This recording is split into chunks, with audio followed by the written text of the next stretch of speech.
So guys already আজকে ভিডিওতে আমরা জানবো ইন্ট্রোকুইনাল ট্যাবলেট সম্পর্কে। ইন্ট্রোকুইনাল ট্যাবলেটের কাজ কি, এর দাম কত, কোথা থেকে পারচেস করবেন, এর কোনো সাইড এফেক্ট রয়েছে কিনা সম্পূর্ণ জানতে পারবেন আজকে ভিডিওর মাধ্যমে। ইন্ট্রোকুইনাল ট্যাবলেট আপনারা অনেকেই জানেন, যেটা বিশেষ করে একটা কাজের জন্য ব্যবহার করা হয়ে থাকে, সেই জন্য আপনারা অনেকেই চেনেন। কিন্তু আরও বিভিন্ন রকমের কাজে ব্যবহার করা হয়ে থাকে ইন্ট্রোকুইনাল ট্যাবলেট। ইন্ট্রোকুইনাল ট্যাবলেটের বিভিন্ন রকমের কাজ, সেটা কী কী কাজ সেটা আমরা জানবো আজকে ভিডিওর মাধ্যমে। সেই জন্য ভিডিওটি আপনারা একটু স্কিপ না করে শেষ পর্যন্ত দেখতে থাকুন। সো বন্ধুরা, অলরেডি আমাদের কাছে রয়েছে ইন্ট্রোকুইনাল ট্যাবলেট, যার কম্পোজিশন রয়েছে কিউনিওডিক্লোর ট্যাবলেট, যেটা 250 মিলিগ্রাম। ইন্ট্রোকুইনাল ট্যাবলেট একটা স্ট্রিপে আপনারা 20খানা ট্যাবলেট দেখতে পাবেন। ইন্ট্রোকুইনাল ট্যাবলেটটা মার্কেট এবং ম্যানুফ্যাকচার করে থাকে ইস্ট ইন্ডিয়া ফার্মাসি লিমিটেড। এখানে ফুল অ্যাড্রেস মেনশন রয়েছে, চাইলে আপনি দেখে নিতে পারেন।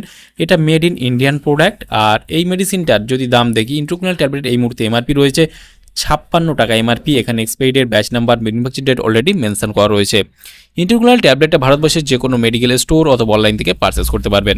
ইন্ট্রোকুইনাল ট্যাবলেটটা আমরা অনেকেই জানি, এটা লুজ মোশন অথবা ডায়রিয়ার জন্য ব্যবহার করা হয়ে থাকে। বিশেষ করে তাছাড়াও বিভিন্ন রকমের কাজ রয়েছে। ইন্ট্রোকুইনাল ট্যাবলেট বিভিন্ন রকমের কাজে ব্যবহার করা হয়ে থাকে। ইন্ট্রোকুইনাল ট্যাবলেটটা একটি অন্ত্রের অ্যামিবাসাইড হিসেবে পরিচিত। ইন্ট্রোকুইনাল ট্যাবলেটটা খুশকি, চুলকানি, ছত্রাক ঘটিত সংক্রমণ অথবা শরীরের ইস্ট সংক্রমণ, অ্যামিবা ঘটিত সংক্রমণ বা ভ্যাজাইনাল সংক্রমণ, বিভিন্ন রকমের স্কিনজনিত সমস্যায় কিন্তু ব্যবহার করা হয়ে থাকে ইন্ট্রোকুইনাল ট্যাবলেট। ইন্ট্রোকুইনাল ট্যাবলেট নর্মাল ডোজ হলো দিনে 2 থেকে 3 বার 2টো করে ট্যাবলেট যারা প্রাপ্তবয়স্ক রয়েছেন তাদের জন্য দেওয়া হয়ে থাকে। এই ট্যাবলেটটা বিশেষ করে ব্যবহার করার ফলে কী কী সমস্যা দেখা দিতে পারে। ইন্ট্রোকুইনাল ট্যাবলেটটা ব্যবহার করলে বিভিন্ন রকমের সমস্যা দেখা দিতে পারে, যেমন পেট ব্যথা, বমি, জ্বর, বিভিন্ন রকমের সমস্যা, মাথা ঘোরা হতে পারে, বিভিন্ন রকমের সমস্যা দেখা দিতে পারে।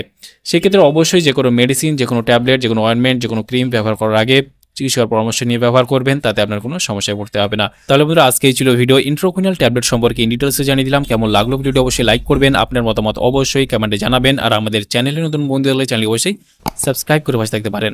ভালো থাকবেন, সুস্থ থাকবেন এবং দেখা হচ্ছে নেক্সট কোনো ভিডিওতে।